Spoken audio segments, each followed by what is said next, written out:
Welcome to నా news. ముందుగా headlines చూద్దాం. ఎర్రబెల్లి గత చరిత్ర తెలిసే కాంగ్రెస్ దూరం పెట్టిందన్న కడియం. ఉప ఎన్నికలలో రాజయ్యకు టికెట్ రాకుండా కుట్ర జరిగిందని ఆరోపణ. టీడీపీ ఎమ్మెల్యేను కేసీఆర్ అమ్మిన వ్యక్తి ఎర్రబెల్లి అంటూ ఫైర్. యువతి చేతిలో ఓడిన రాజకీయ బుద్ధి రాలేదని కడియం వ్యాఖ్య. హరీష్ రావు మాటలు మధ్య భ్రమించినట్లుగా ఉన్నాయని అద్దంకి ఫైర్. చుట్టాలకే టెండర్లు వస్తే ముడుపులు లేవా అంటూ సవాల్. బిల్లారంగ రాజకీయాలతో ప్రజలను మభ్యపెడుతున్నారని విమర్శ. కుటుంబ సభ్యుల నుంచి దృష్టి మళ్లించేందుకే ఆరోపణలంటూ వ్యాఖ్య. జోగి రమేష్ వ్యాఖ్యలకు మంత్రి కొల్లు రవీంద్ర హెచ్చరిక. దమ్ముంటే చంద్రబాబు ఇంటికి రా అంటూ మాస్ వార్నింగ్. రాజకీయాల్లో సంయమనం పాటించాలని హితవు. శాంతి భద్రతలకు భంగం కలిగిస్తే కఠిన చర్యలు తీసుకుంటామని హెచ్చరిక. ఫోన్ ట్యాపింగ్ కేసు కార్తీక దీపం సీరియల్లా మారిందన్న కవిత. ఎన్నికల లబ్ధి కోసమే కేసులను లాగుతున్నారన్న ఆరోపణ. రాజకీయాల నుంచి ట్యాపింగ్ వాడటం సరికాదని వ్యాఖ్య. వెంటనే నిజాలు బయటపెట్టి న్యాయం చేయాలని డిమాండ్.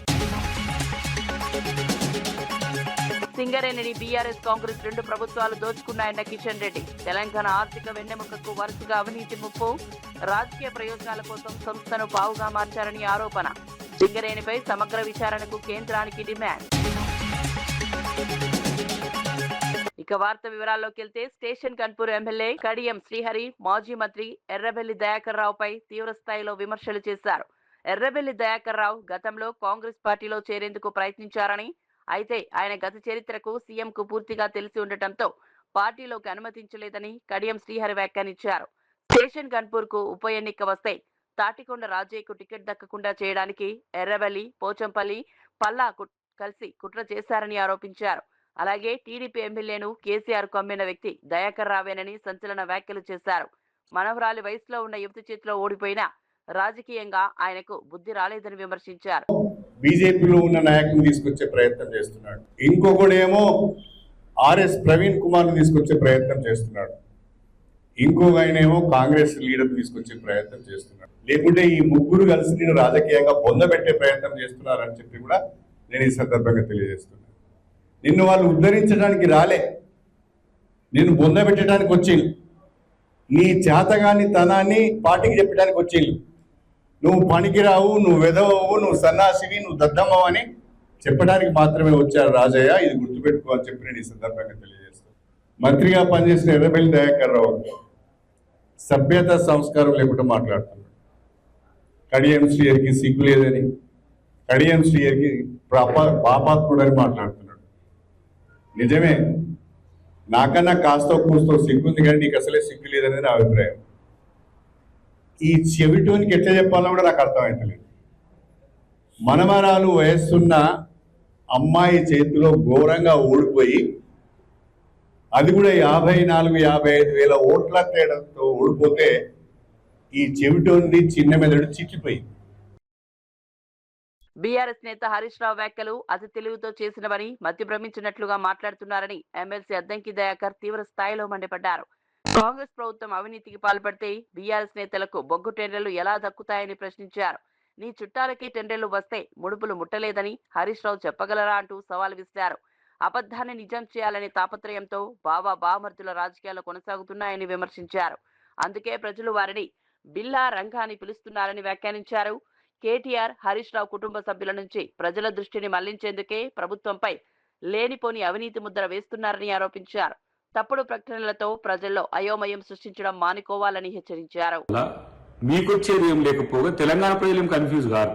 ఎవరు జిల్లాలు మారుస్తాను మీ బామ్మారిది కోళ్ళు స్కామ్ అయిందని నువ్వు అంటే మీ దొంగతనాలు బయటపడే టైంకు ఒక పెద్ద 2 గాయించుకొని వాటి మీద ముఖ్యమంత్రి గారిని, ఉప ముఖ్యమంత్రి గారిని ఏదో టార్గెట్ చేసినట్టుగా మీరు మాట్లాడుతుంటే అందరికి కూడా ఆశాస్పదంగానే ఉన్నది. ఒకటి కాంగ్రెస్ పార్టీ ఈ రోజు అక్రమాలతోనూ అవకతవకలతోనూ చేస్తే కాంగ్రెస్ పార్టీ నాయకులకు, కాంగ్రెస్ పార్టీ కేడర్కో అవి రావాలి. మరి అలాంటప్పుడు మీకెట్లు వచ్చినాయి? ఇంకా ఉపేంద్ర రెడ్డి గారి కూతురుదైతే అంటే మీరు ఆరోపిస్తున్న మొట్టమొదటి అయితే మీ హయాంలోనే 2023 నవంబర్లో జరిగింది అది. కాబట్టి తెలివి లేకనో తెలిసి తెలివి తక్కువతనంగానో లేదంటే మాకే తెలివి ఉందని చెప్పి అతి తెలివితోనో మీరు చేసే ప్రకటనలను ఎవరు పట్టించుకోరు. కాబట్టి ఫస్ట్ మీ ఇల్లు మీరు చక్కదిద్దుకోరు. మీ ఇంట్లోనే నీకు మీ బామ్మారిది పడతలేదు, మరి మీ మామకు నీకు ఎట్లుందో తెలియదు, మీ మరదలేమో నీ మీదనే పడి ఏడుస్తుంది. మీరు మీ సమస్యలకు వెళ్ళి బయటపడటానికి ప్రభుత్వంలో ఏదో అవినీతి జరిగిందని, ప్రభుత్వంలో ఏదో నష్టం జరిగిందని చెప్పి చికాకు మీకుంటే ఆ చికాకు ప్రభుత్వానికో రాష్ట్ర ప్రజలకు ఎందుకు కూస్తున్నారు? ఇది కేవలం ఒక ప్రాపగండా మాత్రమే. ఒక అబద్ధాన్ని నిజం చేయడానికి మీరు ఇంకా చేసే ప్రయత్నాలు మానుకుంటే మంచిది, లేకపోతే మీ సాల్మన్ కు జరిగిన అన్యాయం వెనుక రాజకీయ దురుద్దేశం ఉందని వైఎస్ఆర్సీపీ నేత పొన్నూరు గౌతమ్ రెడ్డి ఆరోపించారు. ఎస్సీ సామాజిక వర్గం వైఎస్ జగన్ వెంట ఉన్నందుకే ఇలాంటి దురాగతాలు జరుగుతున్నాయని మండిపడ్డారు. ఒక వర్గాన్ని లక్ష్యంగా చేసుకుని జరుగుతున్న ఘటనలు ప్రజాస్వామ్యానికి విరుద్ధమని వ్యాఖ్యానించారు. సాల్మన్ కుటుంబానికి జరిగిన అన్యాయంపై ప్రభుత్వం వెంటనే స్పందించాలని డిమాండ్ చేశారు. బాధితులకు న్యాయం చేయాల్సిన బాధ్యత ప్రభుత్వానిదేనని స్పష్టం చేశారు. ఈ ఘటనపై నిష్పక్షపాత విచారణ జరిపి దోషులను శిక్షించాలని కోరారు. వైఎస్ఆర్సీపీ ఎస్సీ వర్గాల హక్కుల కోసం ఎప్పటికీ పోరాటం చేస్తుందని తెలిపారు. ఇంకా చెప్పాలంటే గనక నరికేయటాలు అనేటువంటి దాన్ని తీసుకోవడం జరిగింది. దీనిలో భాగంగానే సాల్మన్ హత్య, ఈ హత్య మరీ గందరగోళం. ఈ హత్య అనంతరం కూడా కోడల్ని మామగారిని చూడటానికి వెళ్లటానికే 4-5 గంటలు ఆపేయటం జరిగింది. ఖననం చేయడానికి గొయ్యి తవ్వటానికి ప్రొక్లైనర్ వస్తే 4 గంటలు ఆపేయటం జరిగింది. అంటే దీని అర్థం ఏంటి? వైఎస్ఆర్ పార్టీకి దూరం చేయడానికి వీళ్ళు ప్రయత్నం చేస్తున్నారు. ఒకటే చెప్తున్నాం, ఎస్సీ వర్గాలు జగన్మోహన్ రెడ్డి గారితో ఉన్నాయి కాబట్టి ఈ రకమైనటువంటి చేస్తున్నారు. బంతిని ఎంత పెట్టి కొడితే అంత పైకి లేస్తుంది. ఎస్సీ సామాజిక వర్గం యావత్తు కూడా జగన్ గారి వెంటే ఉంటారు. సాల్మన్ కి జరిగినటువంటి అన్యాయం ఏదైతే ఉందో ఆ అన్యాయానికి సంబంధించి రాష్ట్ర ప్రభుత్వం స్పందించాలి. ఆ స్పందించడమే కాకుండా వారికి సరైనటువంటి న్యాయం చేయాలి. ఆ న్యాయం ఏ రకంగా చేయాలి, ఎంత చేయాలి అనేటువంటిది జగన్మోహన్ రెడ్డి గారు ఆల్రెడీ ఇప్పటికే చెప్పున్నారు. అదే పద్ధతిలో ఇవన్నీ కూడా తీసుకోకపోతే గనక ప్రజాగ్రహానికి ఈ ప్రభుత్వం గురికాక తప్పదు అని కూడా సందర్భంగా తెలియజేస్తూ సెలవు తీసుకుంటున్నాం. రాయలసీమను హార్టికల్చర్ హబ్ గా అభివృద్ధి చేయాలనే లక్ష్యంతో కేంద్రం నుంచి 15,000 కోట్ల నిధులు తీసుకురావాలని సీఎం చంద్రబాబు సూచించినట్లు టీడీపీ ఎంపీ లావు శ్రీ కృష్ణదేవరాయలు తెలిపారు. శ్రీకాకుళం నుంచి రాయలసీమ వరకు ఉన్న అన్ని సాగునీటి ప్రాజెక్టులను పూర్తి చేయాలని చంద్రబాబు నిర్ణయం తీసుకున్నారని వెల్లడించారు. పార్లమెంటు సమావేశాల్లో ఈ అంశాలనే ప్రధానంగా ప్రస్తావిస్తామని చెప్పారు. సాగునీటి ప్రాజెక్టులు పూర్తయితే రైతులకు స్థిర ఆదాయం లభిస్తుందని తెలిపారు. హార్టికల్చర్ రంగం అభివృద్ధితో రాయలసీమ ఆర్థికంగా బలోపేతం అవుతుందని అభిప్రాయపడ్డారు. రాష్ట్ర అభివృద్ధికి చంద్రబాబు స్పష్టమైన విజన్తో ముందుకు వెళ్తున్నారని పేర్కొన్నారు. ఇరిగేషన్ ప్రాజెక్ట్స్ ఏదైతే ఉన్నాయో శ్రీకాకుళం నుంచి రాయలసీమ దాకా ఉన్న ఇరిగేషన్ ప్రాజెక్ట్స్ ప్రతి ఒక్కటి కూడా వీటిని పూర్వోదయ స్కీమ్ కింద మనము తీసుకొని పూర్తి చేయాలి అని ముఖ్యమంత్రి గారు నిర్ణయించడం జరిగింది. దాని గురించి రేపు సమావేశాల్లో మేము బడ్జెట్ సమావేశాలు దాని గురించి మాట్లాడబోతా ఉన్నాం.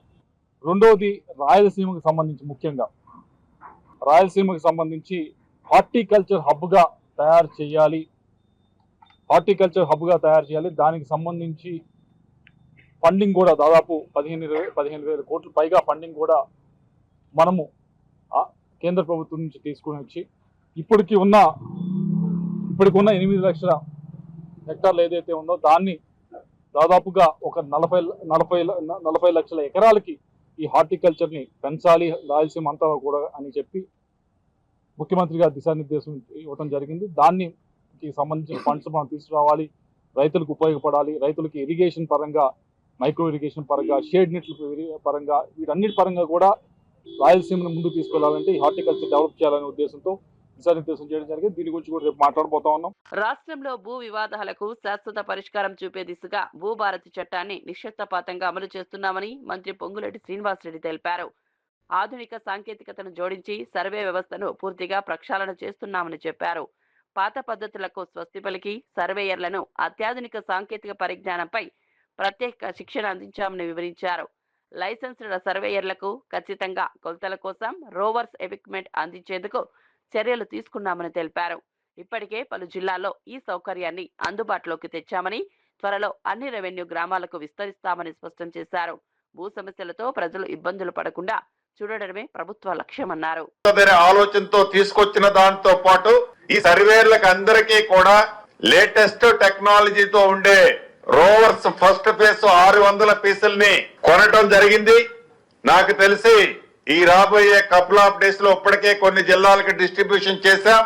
మిగిలిన జిల్లాలకు కూడా రాబోయే కొద్ది రోజుల్లో ఈ రోవర్స్ ఎక్విప్మెంట్ ఏదైతే సర్వేకి గతంలో టేబు చైను కాస్టాప్ ఏదైతే ఉందో ఆ వ్యవస్థకి పూర్తిగా ఫుల్ స్టాప్ పెట్టి రోవర్స్ సిస్టమ్ ద్వారా లేటెస్ట్ టెక్నాలజీతో ఏ ట్రైనింగ్ అయితే ఈనాడు లైసెన్స్ సర్వేర్లకు ట్రైనింగ్ ఇచ్చామో వారికి ఎక్విప్మెంట్ ని సమకూర్చే దాంట్లో కూడా రాష్ట్ర ప్రభుత్వం అన్ని చర్యలు ఇప్పటికే చేపట్టడం జరిగింది. ఇందాక అడిషనల్ కలెక్టర్ గారు చెప్పినట్లు పైలట్ గా ఇంతకు ముందే రాష్ట్ర వ్యాప్తంగా 5 రెవెన్యూ గ్రామాల్లో సర్వే చేశాం. అందుట్లో ఖమ్మం జిల్లాలోని మదిర నియోజకవర్గంలోని ములుగుమాడు గ్రామం కూడా చేశాం. ఇలా రాష్ట్ర వ్యాప్తంగా 413 రెవెన్యూ గ్రామాలకు నక్షాలు లేవు. వాటిని ఫస్ట్ ఫేజ్ లో చేసే కార్యక్రమం ఆల్రెడీ చేపట్టాం. దీనితో పాటు రాబోయే రోజుల్లో ఆల్రెడీ ప్రతి జిల్లాకి 70 రెవెన్యూ గ్రామాలు ఐడెంటిఫై చేసి పంపమని రెవెన్యూ సెక్రటరీ గారికి అక్కడి నుంచి ఆదేశాలు ఇచ్చాం. ఇప్పటికే రాష్ట్ర వ్యాప్తంగా ప్రతి జిల్లాలో 70 గ్రామాలని ఐడెంటిఫై చేసి పంపటం జరిగింది. ఏవైతే ఈ లైసెన్స్డ్ సర్వేలు ఉన్నారో వీరితో పాటు ఈ లైసెన్స్డ్ సర్వేలు చేసిన సర్వేని జస్టిఫికేషన్ ని గవర్నమెంట్ ఎంప్లాయీగా ఉండే సర్వేర్ సర్టిఫై చేసే వ్యవస్థని ఫుల్ ఫ్లెడ్జ్ లో మహాత్మా గాంధీ జాతీయ గ్రామీణ ఉపాధి హామీ పథకాన్ని కేంద్ర ప్రభుత్వం నీరుగారుస్తోందని ఆరోపిస్తూ ఖైరతాబాద్ జిల్లా కాంగ్రెస్ అధ్యక్షుడు మోతా రోహిత్ ముదిరాజ్ ఆధ్వర్యంలో MNREGA బచావో సంగ్రామ యాత్ర నిర్వహించారు. సచివాలయం ఎదుట ఉన్న రాజీవ్ గాంధీ విగ్రహం నుంచి ఇందిరాగాంధీ విగ్రహం వరకు కాగడాల ప్రదర్శనగా యాత్ర సాగింది. ఈ కార్యక్రమంలో AICC సెక్రటరీ సచిత్ సావంత్, రాజ్యసభ సభ్యుడు Anil Kumar Yadav, Nampally assembly incharge Firoz Khan, TPCC అధ్యక్షుడు ముజాహిద్ ఆలం ఖాన్ పాల్గొన్నారు. MNREGA ద్వారా గ్రామీణ పేదలకు ఉపాధి కల్పించాల్సిన బాధ్యత కేంద్రానిదేనని నేతలు స్పష్టం చేశారు. నిధులు తగ్గించడం వల్ల కోట్లాది కుటుంబాల జీవనాధారం దెబ్బతింటోందని ఆందోళన వ్యక్తం చేశారు. ఈ పథకాన్ని పరిరక్షించేందుకు కాంగ్రెస్ పార్టీ నిరంతరం పోరాడుతుందని ప్రకటించారు.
రాష్ట్రంలో రెడ్ బుక్ పాలన కొనసాగుతోందని, దానివల్ల రక్తపాతం నెలకొన్నదని మాజీ మంత్రి విడుదల రజని తీవ్ర విమర్శలు చేశారు.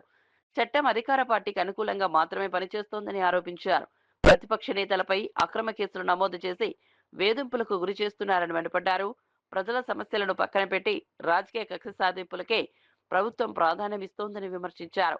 చట్టసభలు, ప్రజాస్వామ్య వ్యవస్థలను నిర్వీర్యం చేసే ప్రయత్నం జరుగుతోందన్నారు. ప్రజలు ఈ పాలనలో గమనిస్తున్నారని, సరైన సమయంలో తగిన సమాధానం చెబుతారని అన్నారు. రాష్ట్రంలో శాంతి భద్రతలు క్షీణిస్తున్నాయని, ప్రజలకు భయోందోళన వాతావరణం ఏర్పడిందని వ్యాఖ్యానించారు. వాళ్ళనే ఈ రోజు వాళ్ళ మీదే కంప్లైంట్ పెట్టే పరిస్థితుల్లో ఈ రోజు పోలీస్ స్టేషన్లు పనిచేస్తా ఉన్నాయి. పోలీసులు పూర్తిగా బాధ్యత తీసుకుని లా అండ్ ఆర్డర్ కాపాడి పిన్నెల్లి లాంటి గ్రామానికి ఈ రోజు ఒక భరోసానిచ్చి ఆ గ్రామస్తుల్ని గ్రామంలోకి వచ్చి మరి వాళ్ళు జీవనం కొనసాగిస్తే అండగా ఉండాల్సినటువంటి పోలీసులు ఈ రోజు అదే పోలీసులు ఎందుకు వస్తున్నారు, ఎవడు రమ్మన్నాడు, పరిస్థితులు మీకు తెలుసు కదా, వచ్చి అంత న్యూసెన్స్ ఏంటి అని పోలీసులు ఈ రోజు గ్రామాల్లో ఉన్నట్టు వైఎస్ఆర్ కాంగ్రెస్ పార్టీ నాయకుల్ని కార్యకర్తల్ని బెదిరించి పరిస్థితి మీకు తెలుసు కదా అని మళ్ళా మనల్నే బెదరగొట్టేటువంటి ప్రయత్నాలు పల్నాడు జిల్లాలో జరుగుతున్నాయి. ఏదేమైనప్పటికీ ఈ పల్నాడు జిల్లాలో జరుగుతున్నటువంటి దారుణాలు, ఆ బాధలు, ఆ ఇబ్బందులు అధికారంలోకి కూటమి ప్రభుత్వం వచ్చిన దగ్గర నుంచి కూడా వైఎస్ఆర్ కాంగ్రెస్ పార్టీ అనేక ఇబ్బందులు పడుతుంది. అయినా కూడా ధైర్యం చెడకుండా, భయపడకుండా, కేసులు పెట్టినా, అరెస్టు చేసినా, జైళ్లకు పంపించినా వెనక్కి తిరగకుండా పార్టీ కోసం, పార్టీ మన నాయకుడు జగన్మోహన్ రెడ్డి గారి కోసం పనిచేస్తుంది పల్నాడు జిల్లా. మరి ఈ మందా సాల్మన్ విషయంలో మరి ఆ కుటుంబం ఎంత బాధపడుతుందో మనమంతా కూడా ఇందాక మహేష్ అన్న వీడియో రూపంలో వేసి మనందరికి కూడా చూపించడం జరిగింది. అందరం కూడా బాధపడతా ఉన్నాము. ఏదేమైనప్పటికీ మందా సాల్మన్ గారికి న్యాయం జరిగే వరకు కూడా వైఎస్ఆర్ కాంగ్రెస్ పార్టీ మన పోరాటం ఆపదు అని తెలియజేసుకుంటున్నాము. వైఎస్ఆర్ కాంగ్రెస్ పార్టీ స్పెషల్లీ కాసు మహేష్ రెడ్డి అన్న అందరం కూడా మరి ఆ కుటుంబానికి పూర్తి స్థాయిలో అండగా ఉన్నాం. ఈ పోరాటం ఎక్కడి వరకైనా కూడా మరి తీసుకువెళ్తాం, ఆ కుటుంబం కోసం పోరాడతామని తెలియజేసుకుంటూ నాకు ఈ అవకాశం ఇచ్చినటువంటి పెద్దలందరూ కూడా ధన్యవాదాలు తెలియజేస్తున్నాను. Thank you. Phone tapping case విచారణ 2 ఏళ్లుగా సాగుతూ కార్తీక దీపం సీరియల్ ను తలపిస్తోందని తెలంగాణ జాగృతి అధ్యక్షురాలు కల్వకుంట్ల కవిత కాంగ్రెస్ ప్రభుత్వంపై ఎద్దేవా చేశారు. ఈ వ్యవహారం ప్రజల్లో హాస్యాస్పదంగా మారిందన్నారు. ఎన్నికల లబ్ధి కోసమే ఈ కేసును తెరపైకి తీసుకొచ్చారని ఆరోపించారు. తీవ్రవాదులపై ఉపయోగించాల్సిన ట్యాపింగ్ వ్యవస్థను రాజకీయాల కోసం వాడటం సరికాదని వ్యాఖ్యానించారు. విచారణను సాగదీయకుండా వెంటనే నిజాలు బయటపెట్టి బాధితులకు న్యాయం చేయాలని డిమాండ్ చేశారు. ప్రభుత్వం ఉద్దేశపూర్వకంగా ఈ అంశాన్ని లాగుతూ ప్రజల దృష్టిని మళ్లిస్తోందని విమర్శించారు. ప్రజలే బ్యాన్ చేస్తారు బీఆర్ఎస్.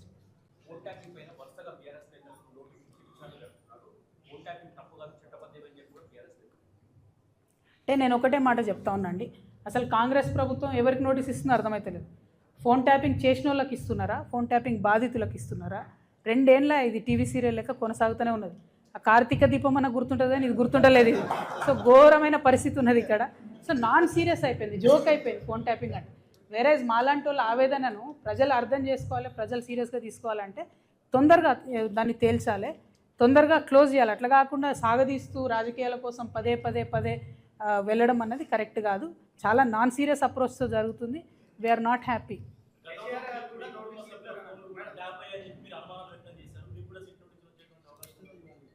నాకు తెలియదు, ఏమో చూద్దాం, వచ్చినప్పుడు చూద్దాం.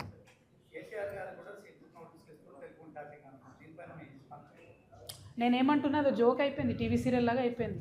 సీరియస్నెస్తో చేస్తే బాగుంటుంది. అట్లా కాకుండా రేపు పొద్దున దాని రిజల్ట్ ఏం లేకుండా ఊరికే చేసేసి ఎలక్షన్ అయిపోయాక బంద్ పెడతారేమో అని నాకు అనిపిస్తున్నది. ఎందుకంటే ఎప్పుడు ఎలక్షన్ వస్తే అప్పుడే వస్తున్నది ఫోన్ ట్యాపింగ్ విషయం తప్పితే మిగతా టైంలో వస్తలేదు. ఇప్పుడు ఈ నోటిఫికేషన్ వచ్చిన తర్వాత మళ్ళీ చేస్తారేమో.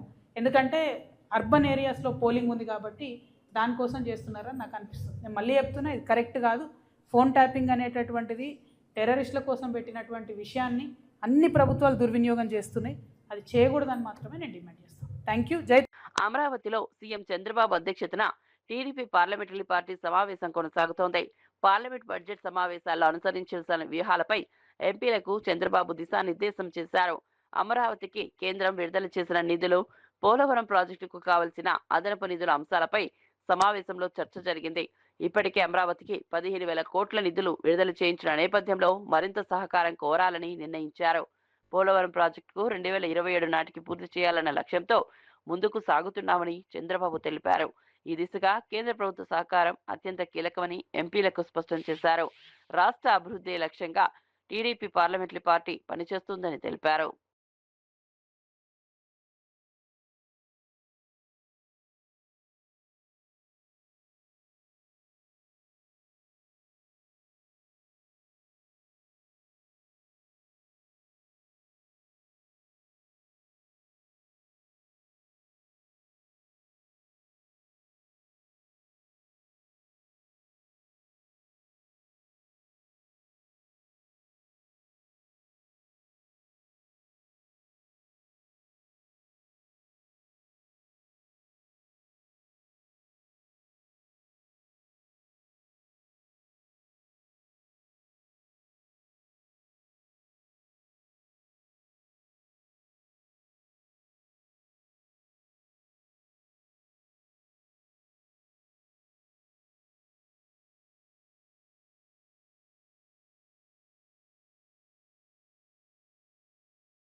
సింగరేణి సంస్థను గతంలో బీఆర్ఎస్ ప్రభుత్వం, ప్రస్తుతం కాంగ్రెస్ ప్రభుత్వం కూడా దోచుకుంటోందని కేంద్ర మంత్రి కిషన్ రెడ్డి తీవ్ర ఆరోపణలు చేశారు. సింగరేణి తెలంగాణ ఆర్థిక వెన్నెముక లాంటి సంస్థ అని, అలాంటి సంస్థలో వరుసగా అవినీతి జరుగుతుండడం రాష్ట్ర ప్రజలకు తీవ్ర నష్టం కలిగిస్తోందన్నారు.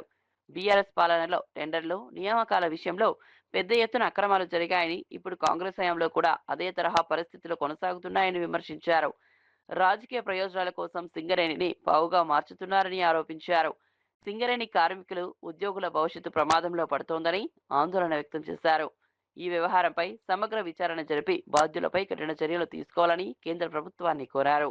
మీరందరూ కూడా కష్టపడి ఎన్నికల్లో మన పార్టీ జెండాను, మన పార్టీ అభ్యర్థులను గెలిపించాలి. ఈ దోపిడీ రాజ్యం ఏస్తున్నారో అది కాంగ్రెస్ పార్టీ కానీ టీఆర్ఎస్ పార్టీ కానీ రెండు పార్టీలకు ఖచ్చితంగా వచ్చేటువంటి రోజుల్లో జవాబు చెప్తాము. మా సింగరేణిని మీరు దోచుకున్నారు కాబట్టి రెండు పార్టీలకు మా యొక్క కొత్తగూడెంలో భవిష్యత్తు లేదు. మీ రెండు పార్టీలకు అనే విధంగా మీరు ఖచ్చితంగా ఆత్మవిశ్వాసంతో చెప్పాలి.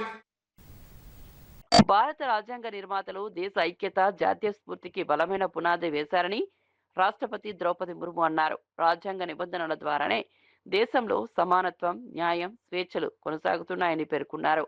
వివిధ భాషలు, సంస్కృతులు, మతాలు ఉన్నప్పటికీ భారతదేశం ఏకత్వంగా నిలబడడానికి రాజ్యాంగమే ప్రధాన కారణమన్నారు. ప్రజాస్వామ్య విలువలను కాపాడుకోవాలంటే ప్రతి పౌరుడు రాజ్యాంగాన్ని గౌరవించాలని పిలుపునిచ్చారు. రాజ్యాంగ నిర్మాతల త్యాగాలు, దూరదృష్టిని ప్రతితరం గుర్తించుకోవాలని తెలిపారు. రాజ్యాంగ స్ఫూర్తితోనే దేశం అభివృద్ధి పథంలో ముందుకు సాగుతోందన్నారు. యువత రాజ్యాంగ విలువలను అర్థం చేసుకుని ఆచరణలో పెట్టాలని రాష్ట్రపతి సూచించారు. దేశ భవిష్యత్తు రాజ్యాంగ పరిరక్షణపైన ఆధారపడి ఉందని స్పష్టం చేశారు.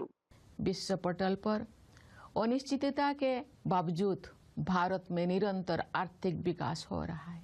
हम निकट भविष्य में विश्व की तीसरी सबसे बड़ी अर्थव्यवस्था बनने के लक्ष्य को प्राप्त करने के दिशा में आगे बढ़ रहे हैं। विश्व स्तरीय इंफ्रास्ट्रक्चर के निर्माण में निवेश करके हम अपने आर्थिक संरचना का उच्च स्तर पर पुनर्निर्माण कर रहे हैं। आर्थिक नियति के निर्माण की यात्रा में आत्मनिर्भरता और स्वदेशी हमारे मूल मंत्र हैं। स्वाधीनता के बाद देश के आर्थिक एकीकरण के लिए सबसे महत्वपूर्ण निर्णय जीएसटी को लागू करने से वन नेशन वन मार्केट की व्यवस्था स्थापित हुई है। श्रम सुधार के क्षेत्र में 4 लेबर कोड्स जारी किए गए हैं। इससे हमारे श्रमिक भाई बहन लाभान्वित होंगे तथा उद्यमों के विकास को भी गति मिलेगी। రాష్ట్ర అభివృద్ధి కోసం నిరంతరం శ్రమిస్తున్న చంద్రబాబును పూర్తిగా తీసుకుని ప్రజా సంక్షేమం కోసం పనిచేయాలని మంత్రి పయ్యావుల కేశవ్ టీడీపీ శ్రేణులకు పిలుపునిచ్చారు. అభివృద్ధి, సంక్షేమం రెండూ సమపాలలో సాగాలన్నదే చంద్రబాబు రాజకీయ తత్వమని అన్నారు. కష్టకాలాల్లో కూడా వెనుకడు వేయకుండా రాష్ట్ర ప్రయోజనాల కోసం పోరాటం చేయడమే నాయకత్వ లక్ష్యమని పేర్కొన్నారు. ప్రతి కార్యకర్త ప్రజలతో నేరుగా మమేకమై ప్రభుత్వ పథకాలను ప్రజల్లోకి తీసుకెళ్లాలని సూచించారు. పార్టీ బలోపేతానికి క్రమశిక్షణ, ఐక్యత అత్యంత అవసరమన్నారు. నాయకులు మాటలకే పరిమితం కాకుండా క్షేత్రస్థాయిలో పనిచేయాలని దిశానిర్దేశం చేశారు.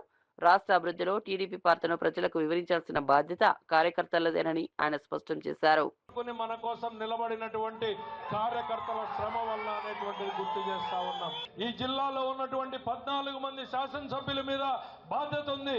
నమ్మినటువంటి ప్రజలకు మంచి కోసం పనిచేయాలి, నమ్ముకున్నటువంటి నాయకత్వం కార్యకర్తల కోసం పనిచేయాలి. అది ఎంత శ్రమైన అనేటువంటిది నేను ఈ సందర్భంగా నాయకులందరికీ కూడా గుర్తు చేస్తాను. నూతనంగా ఎన్నికైనటువంటి ఈ కమిటీ కూడా ప్రజల కోసం, ఈ జిల్లా ప్రజల ఆశలు, ఆకాంక్షలు, వాళ్ళ కష్టాలు, కన్నీళ్లు తొలగించేలా పని చేయాలని చెప్పి కోరుకుంటూ ఆంధ్రప్రదేశ్లో బీసీలకు రక్షణ చట్టం తీసుకురావడంపై ముఖ్యమంత్రి చంద్రబాబుకు జాతీయ బీసీ సంక్షేమ సంఘం అధ్యక్షుడు ఆర్ కృష్ణయ్య కృతజ్ఞతలు తెలిపారు. కర్నూలులో జరిగిన బీసీ ఆత్మీయ సమావేశంలో ఆయన మాట్లాడారు. బీసీలకు చట్టబద్ధమైన రక్షణ కల్పించడం దేశంలోనే ఒక ఆదర్శంగా నిలుస్తుందన్నారు. ఈ చట్టాన్ని దేశమంతా అమలు చేయాలని కేంద్ర ప్రభుత్వాన్ని కోరారు. బీసీలకు న్యాయం జరిగే వరకు పోరాటం ఆగదని స్పష్టం చేశారు. పార్లమెంట్లో బీసీ బిల్లు ప్రవేశపెట్టి ఆమోదించే వరకు ఉద్యమం కొనసాగుతుందన్నారు. సామాజిక న్యాయం లేకుండా దేశ అభివృద్ధి సాధ్యం కాదని పేర్కొన్నారు. ఈ చట్టం బీసీల్లో ఆత్మవిశ్వాసాన్ని పెంచుతుందని అభిప్రాయపడ్డారు. వర్తింపజేయాలి. ఆంధ్రప్రదేశ్ను ఆదర్శంగా తీసుకోవాలి, తెలంగాణలో కూడా ఈ చుట్టూ చట్టం కావాలని చెప్పి అక్కడ ప్రభుత్వం మీద నేను ఒత్తిడి తీసుకొస్తున్నా. ఈ చట్టం దేశానికి ఆదర్శం. అందుకు చంద్రబాబు గారికి నేను థ్యాంక్స్ చెప్తున్నా. మోడీ స్వయాన బీసీ కులానికి చెందినవాడు, బీసీ వర్గానికి చెందినవాడు. ఆయన కుల వృత్తులకు చెందిన చాలా మంది ఆయన బీసీ కాదని బోగస్ మాటలు మాట్లాడతారు. ఆయన స్వచ్ఛమైన బీసీ. మోడీ హయాంలోనే బీసీ బిల్లు తీసుకురావాల్సినటువంటి అవసరం ఉంది. బీసీ బిల్లు కోసం 30 ఏళ్ల నుంచి మేమంతా కొట్లాడుతున్నాం. సీన్ కానీ, నాగేశ్వరరావు కానీ, సీన ఇక్కడ. అయితే ఈ ఉద్యమం యొక్క అంతిమ లక్ష్యం, బీసీ ఉద్యమం యొక్క అంతిమ లక్ష్యం పార్లమెంట్లో బీసీ బిల్లు పెట్టి చట్టసభలో 50% రిజర్వేషన్లు పెట్టే వరకు వదిలిపెట్టేది లేదని చెప్పి అందుకు ఎన్ని త్యాగాలైనా చేస్తాం, ఎంతవరకైనా తెగించి పోరాడతాం, ఎంత దూరమైనా తెగించి పోరాడతాం. వార్తలు ముగించే ముందు ముఖ్యాంశాలు మరోసారి. ఎర్రబెల్లి గత చరిత్ర తెలిసే కాంగ్రెస్ దూరం పెట్టిందన్న కడియం. ఉప ఎన్నికలలో రాజయ్యకు టికెట్ రాకుండా కుట్ర జరిగిందని ఆరోపణ. టీడీపీ ఎమ్మెల్యేను కేసీఆర్ అమ్మిన వ్యక్తి ఎర్రబెల్లి అంటూ ఫైర్. యువతి చేతిలో ఓడిన రాజకీయ బుద్ధి రాలేదని కడియం వ్యాఖ్య. హరీష్ రావు మాటలు మతి భ్రమించినట్లుగా ఉన్నాయని అద్దంకి ఫైర్. చుట్టాలకే టెండర్లు వస్తే ముడుపులు లేవా అంటూ సవాల్. జిల్లారంగ రాజకీయాలతో ప్రజలను మభ్యపెడుతున్నారని విమర్శ. కుటుంబ సభ్యుల నుంచి దృష్టి మళ్లించేందుకే ఆరోపణలంటూ వ్యాఖ్య. జోగి రమేష్ వ్యాఖ్యలకు మంత్రి కొల్లు రవీంద్ర హెచ్చరిక. దమ్ముంటే చంద్రబాబు ఇంటికి రా అంటూ మాస్ వార్నింగ్. రాజకీయాల్లో సంయమనం పాటించాలని హితవు. శాంతి భద్రతలకు భంగం కలిగిస్తే కఠిన చర్యలు తీసుకుంటామని హెచ్చరిక. ఫోన్ ట్యాపింగ్ కేసు కార్తీక దీపం సీరియల్లా మారిందన్న కవిత. ఎన్నికల లబ్ధి కోసమే కేసులను లాగుతున్నారన్న ఆరోపణ. రాజకీయాల నుంచి ట్యాపింగ్ వాడటం సరికాదని వ్యాఖ్య. వెంటనే నిజాలు బయటపెట్టి న్యాయం చేయాలని డిమాండ్. సింగరేణిని బీఆర్ఎస్ కాంగ్రెస్ 2 ప్రభుత్వాలు దోచుకున్నాయన్న కిషన్ రెడ్డి. తెలంగాణ ఆర్థిక వెన్నెముకకు వరుసగా అవినీతి ముప్పు. రాజకీయ ప్రయోజనాల కోసం సంస్థను పావుగా మార్చారని ఆరోపణ. సింగరేణిపై సమగ్ర విచారణకు కేంద్రానికి డిమాండ్. ఇవి నాటి వార్తా విశేషాలు. మరో బులెటిన్లో మళ్ళీ కలుద్దాం. నమస్కారం.